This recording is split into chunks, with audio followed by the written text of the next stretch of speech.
하나님께서 오늘 저와 여러분들에게 주시는 말씀은 역대하 제32장 20절에서 23절까지에 있는 말씀입니다. 역대하 32장 20절에서 23절까지 있는 말씀, 이 기록된 계시의 말씀을 제가 봉독할 때 주님의 음성으로 여러분에게 들려주시길 바랍니다.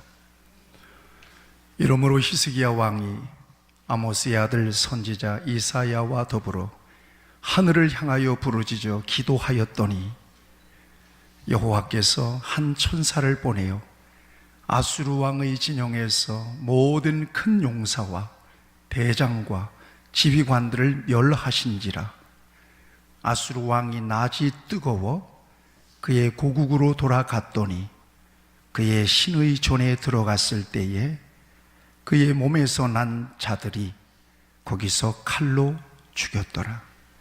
이와 같이 여호와께서 히스기야와 예루살렘 주민을 아수르 왕 산헤립의 손과 모든 적국의 손에서 구원하여 내사 사면으로 보호하시매 여러 사람이 예물을 가지고 예루살렘에 와서 여호와께 드리고 또 보물을 유다 왕 히스기야에게 드린지라.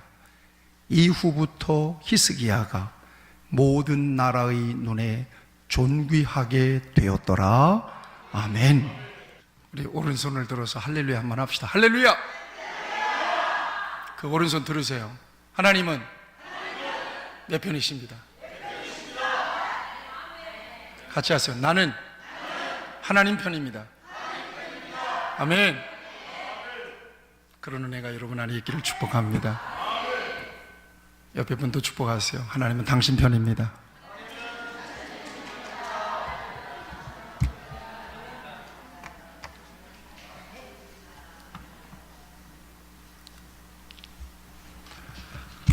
사람은 참 강한 것 같지만 약해요.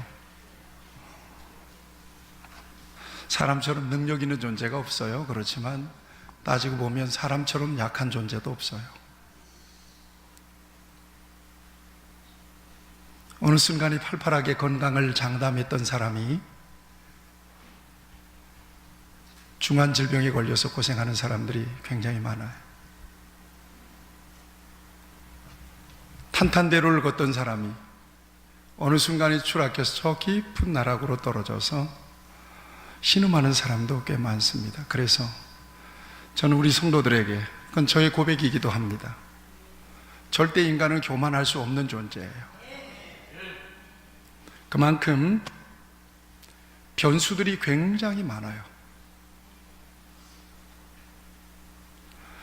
일반적으로 사람들은 그 모든 변수를 우연이라고 여겨요. 어떤 사람은 운이라고 여기기도 해요. 그런가 하면 어떤 사람은 인간에게 다가오는 모든 변수들을 운명으로 받아들이고 열심히 노력하고 열심히 힘을 다하면 그 모든 운명을 이긴다고 여기는 사람도 있어요. 그런데 성경은 인간과 그 모든 역사 가운데 다가오는 크고 작은 변수들, 그것이 긍정적이든 부정적이든 그 모든 변수들을 잡고 계신 분이 하나님이신 것을 말씀하고 계십니다. 오늘 성경을 여러분들에게 많이 읽어드릴 텐데 그 성경이 여러분들에게 선포될 때 그 말씀이 여러분들에게 하나님의 음성으로 들려지기를 축복합니다.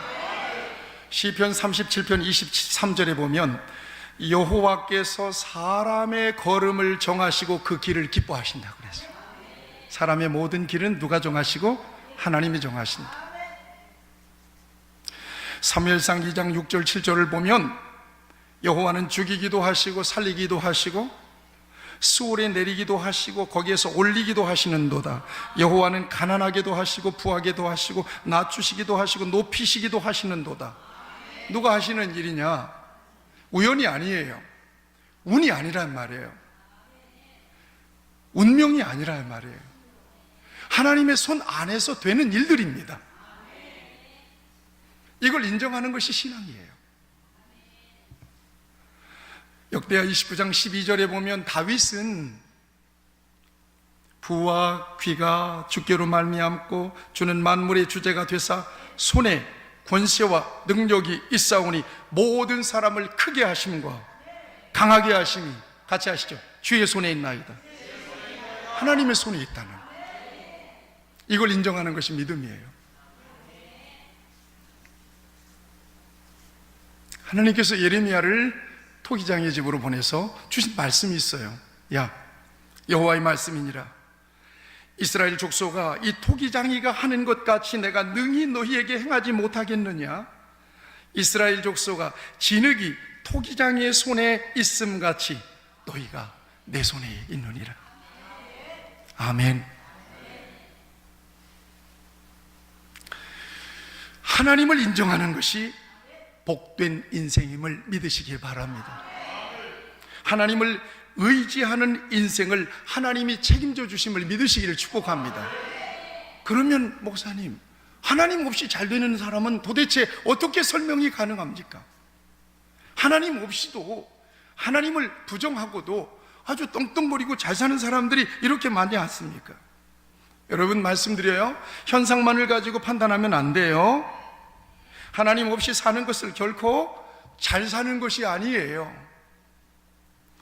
그것은 일시적인 현상에 불과한 것임을 성경은 우리에게 말씀하고 있어요.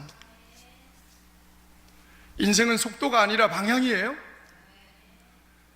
내가 지금 서울로 가야 되는데 운전대를 부산 쪽으로 돌렸어요.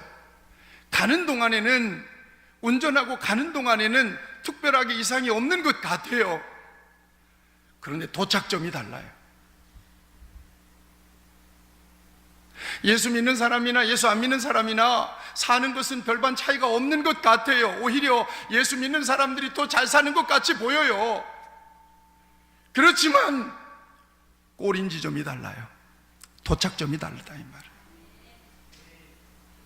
저는 농촌 출신이니까 농사일에 대해서 너무 잘 알아요. 지금 농사철이네요. 시골 가다 보니까 벌써 모를 심은 데가 있어요. 지금이야 이항기, 못 심는 기계로 다 심지만 옛날에는 모짜리를 하고 그 다음에 로타리라고 해요. 해서 다 모쟁이를 해가지고 그리고 다 이렇게 꼽았단 말이에요. 모짜리를 하고 반드시 모내기 하기 전에 하는 일이 있어요. 이게 피사리 아시죠? 피사리. 저도 해봤어요. 모판에서 피를 골라내는 일은 굉장히 어려워요. 똑같죠?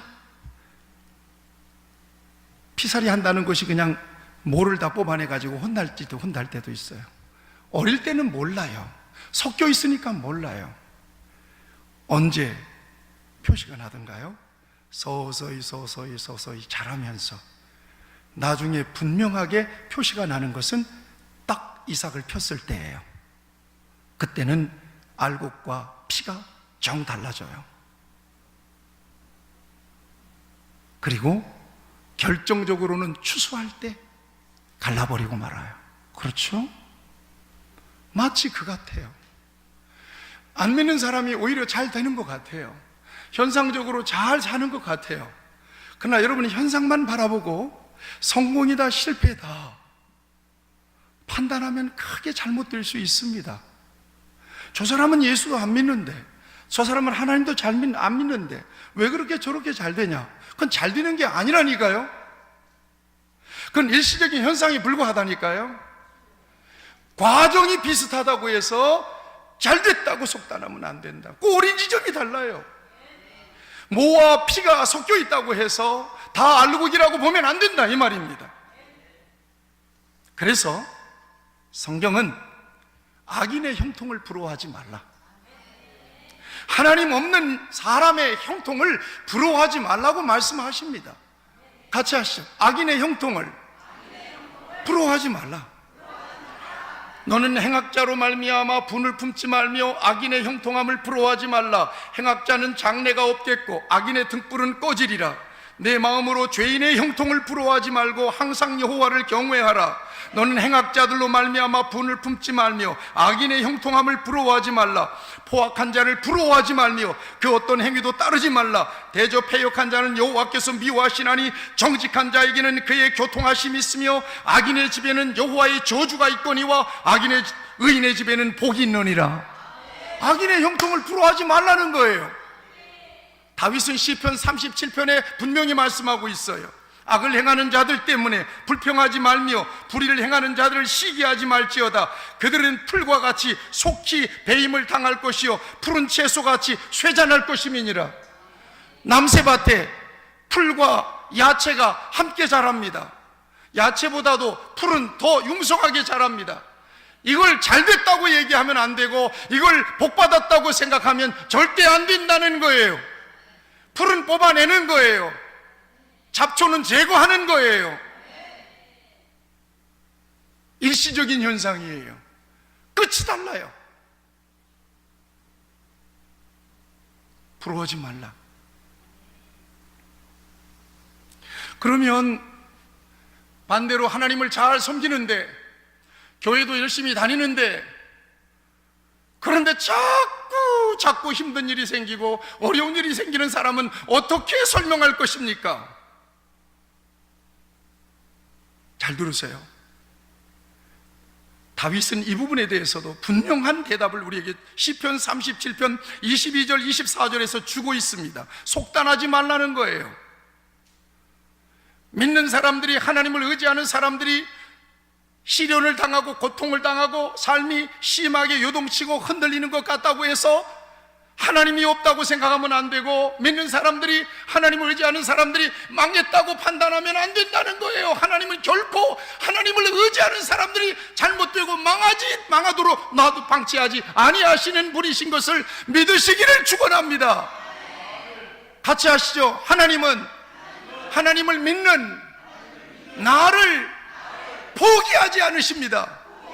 아멘. 시편 37편 22절 24절에서 이렇게 말씀합니다. 주의 복을 받은 자들은 땅을 차지하고 주의 저주를 받은 자들은 끊어지리로다. 여호와는 사람의 걸음을 정하시고 그의 길을 기뻐하시나니 그는 넘어지나 아주 엎드러지지 아니함은, 따라하세요, 여호와께서 그의 손으로 붙드심이로다. 아멘. 하나님의 손에 붙들려 있는 사람은 절대 망할 리가 없는 것입니다. 속단하지 마시기를 바랍니다. 오늘 여기에, 우리 교회에 남부럽지 않게 살기 때문에 행복한 사람이 많지는 않습니다. 다만 오늘 허락하신 것에 감사하고 더욱 은혜로 주실 것들을 기대하고 감사합니다. 무엇보다도 우리 하나님께 내 인생의 주권을 맡겨드리고 하나님의 목적을 따라 살아가는 것에 만족합니다.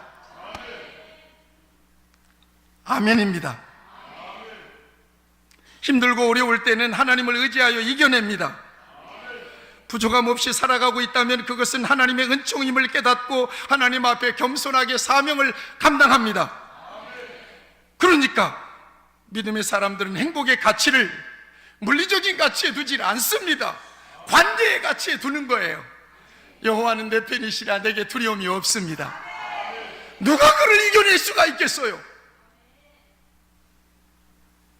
그러니까 예수 잘 믿고 하나님 잘 믿는 사람이 왜 저 모양으로 사냐고, 저건 실패했다고 세상 사람들은 그렇게 볼지는 몰라도 여러분 스스로 그렇게 스치는 생각으로라도 예수 믿는 내가 실패했다고 여기면 안 되는 거예요. 아멘. 주님 안에 있는 사람, 예수님 안에 있는 사람, 하나님 안에 있는 사람은 하나님이 절대로 넘어지지 않도록 붙들어 주십니다. 하나님의 이름을 걸고.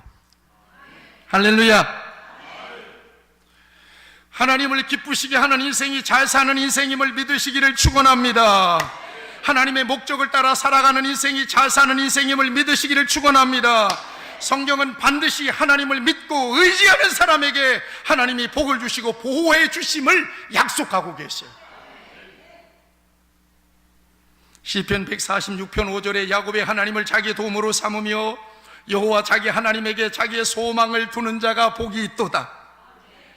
예레미야 17장 7절 8절 그러나 무릇 여호와를 의지하며 여호와를 의뢰하는 그 사람은 복을 받을 것이라. 그는 물가에 심어진 나무가 그 뿌리를 강변에 뻗치고 더위가 올지라도 두려워하지 아니하며 그 잎이 청청하며 가무는 해에도 걱정이 없고 결실이 그치지 아니함 같으리라. 아멘.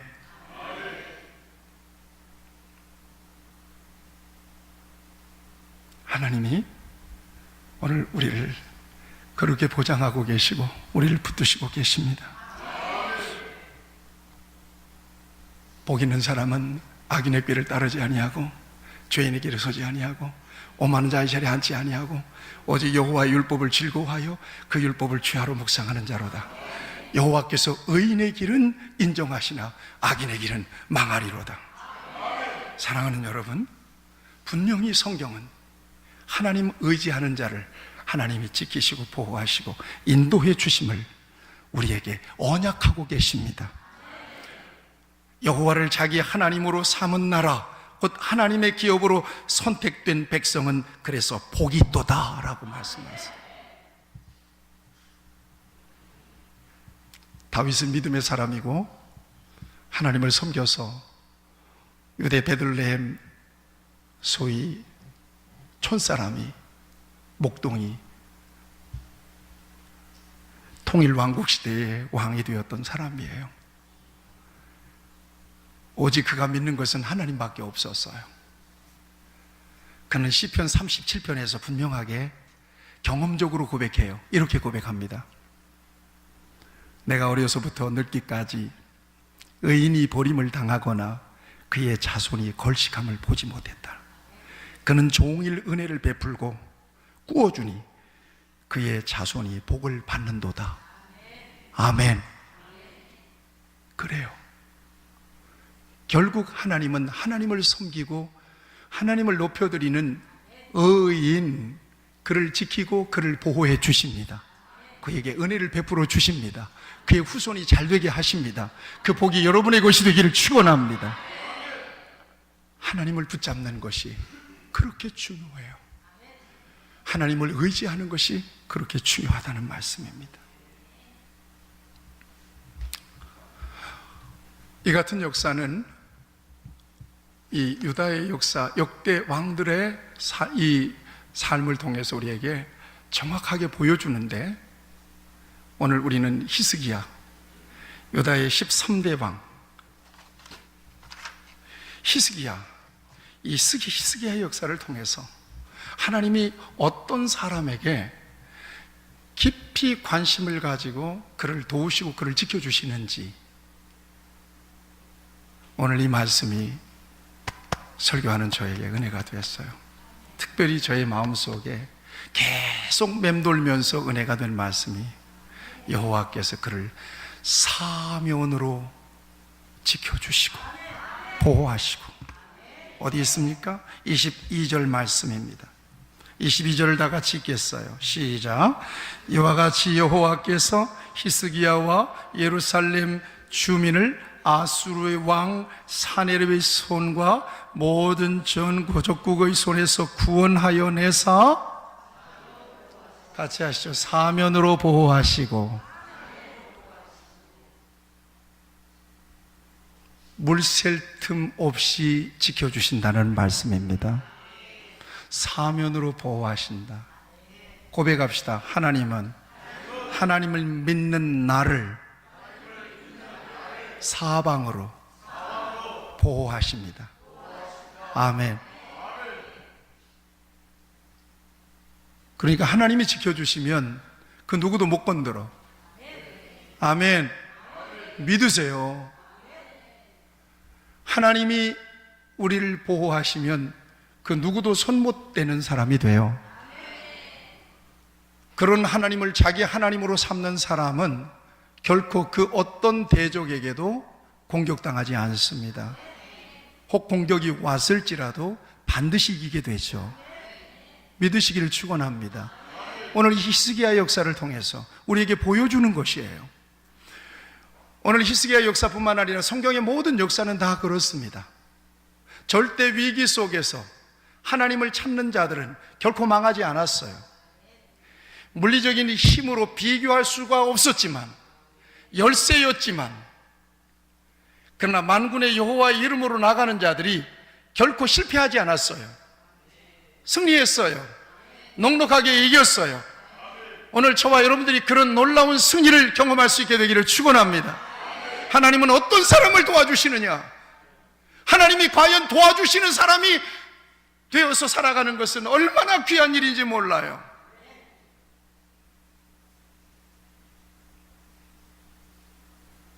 히스기야의 아버지가 아하스 왕이에요. 아하스 왕인데 이 아하스 왕이 얼마나 나라를 망쳤는지 몰라요. 우상단지들을 성전에 갖다 놓고 섬기고 성전을 다 막아버렸어요. 아예.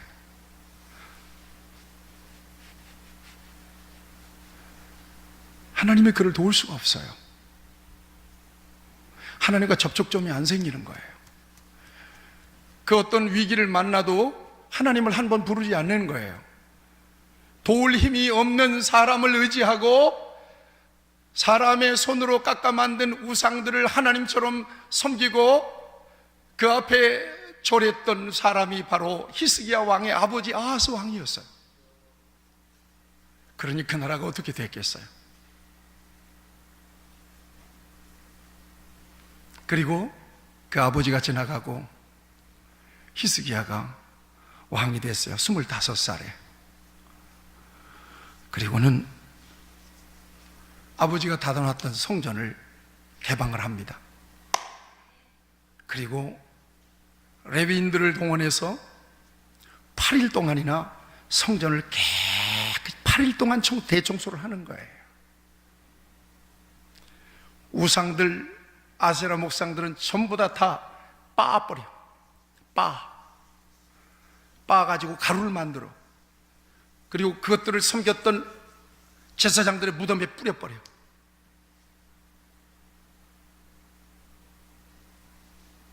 철저하게 신앙교육을 통해서 하나님을 떠났던 하나님의 백성들을 다시 하나님을 섬기는 백성들로 이렇게 이끌어요.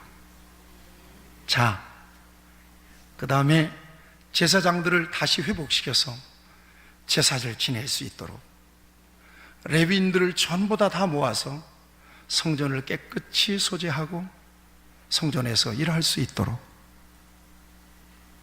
그리고는 하나님 앞에 이제까지 지키지 않았던 유월절 제사를 하나님 앞에 올려드리면서 백성들을 하나님께로 하나로 모으는 거예요.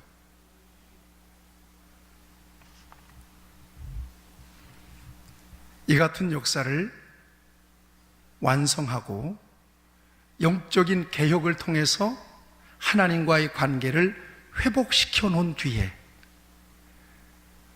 아수르 사네립이 유다 예루살렘을 침공해서 유다 나라를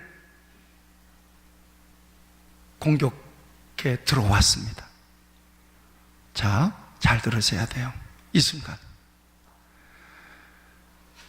하나님과 끊어졌던 관계를 이어놓고 예배를 회복하고 제사장들을 복직시키고 레위인들을 통해서 하나님의 성전을 소재하고 하나님 앞에 유월절 제사를 드리면서 모든 백성들, 방백들을 전부 다 하나님을 섬기도록 딱 영적인 회복을 이루어 놓고 난 이후에 전쟁이 벌어졌다는 얘기입니다.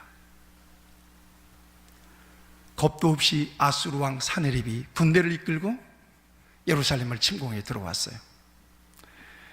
그리고는 예루살렘을 에워쌌습니다. 군사력으로. 그리고 난 다음에 이 사네립이 히스기야 왕과 유다 백성들을 향하여 엄포를 주기 시작합니다. 겁박을 시작합니다. 너희는 도간이 든 쥐다. 히스기야의 말을 믿지 말아라. 이러다가 너희들은 굶어 죽는다. 너희들은 목말라 죽을 것이다. 이게 안 통하니까 편지를 써서 또 겁을 줍니다. 뭇 세상의 민족들이 어느 신들도 지 백성을 내 손에서 건져내지 못했다. 히스기야의 신도 하나님이죠. 백성을 내 손에서 건져내지 못할 것이다. 편지를 써서 겁을 줍니다. 온갖 말로 악담을 퍼부었댔습니다.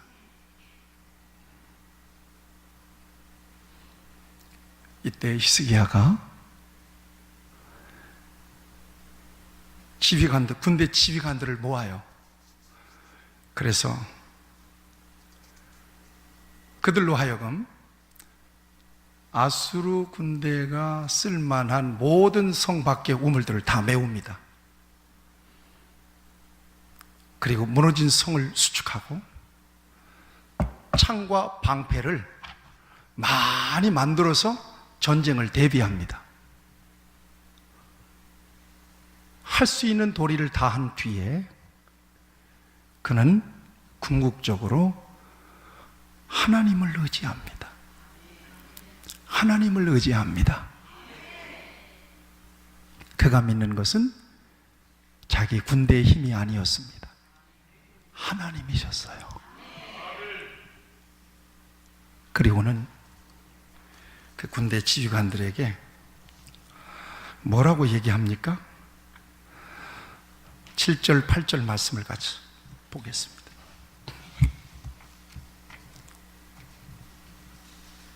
너희는 마음을 강하게 하며 담대히 하고 아수르 왕과 그를 따르는 온 무리로 말미암아 두려워하지 말며 놀라지 말라. 우리와 함께 하시는 이가 그와 함께 하는 자보다 크니.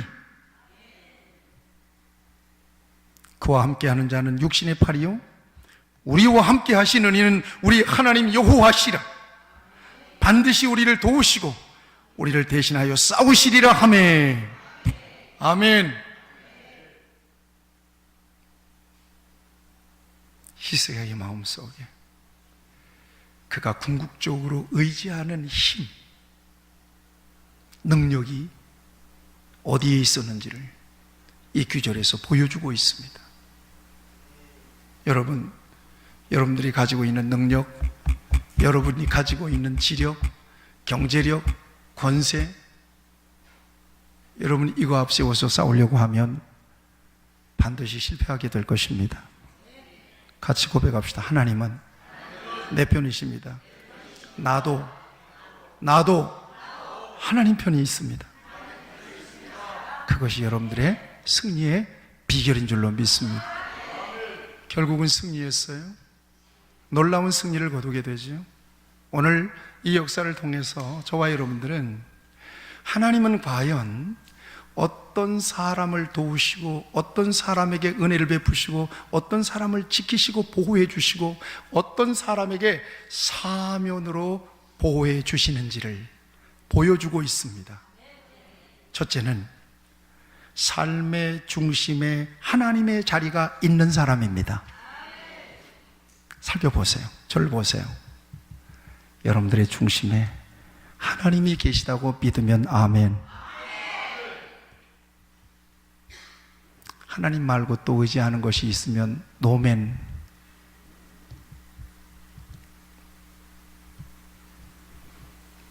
여러분 기억하세요? 내 안에 하나님 이외에 다른 그 어떤 것들을 의지하는 마음이 있다면 하나님 그걸 공격하실 겁니다. 그것은 네가 궁극적으로 의지의 대상이 아니라는 사실을 하나님은 증명해 주실 것입니다. 하나님보다도 돈을 의지한다면 하나님 돈을 공격하실 것입니다. 의지하지 못하도록. 하나님 말고 그 어떤 백을 의지한다면 하나님은 그걸 공격하실 것입니다. 하나님만 의지할 수 있도록. 여러분 이것이 축복이 되는 줄로 믿습니다. 내가 산을 향하여 눈을 들리라. 나의 도움이 어디서 올고 나의 도움은 천지를 지으신 여호와에게서로다. 절대적으로 여러분들의 삶의 중심, 마음 중심에는 하나님의 자리가 있어야 돼요. 하나님이 중심이 계셔야 돼요. 나는 그 어떤 것도 의지하지 않습니다. 하나님만 의지합니다. 시편 146편 3절 5절에서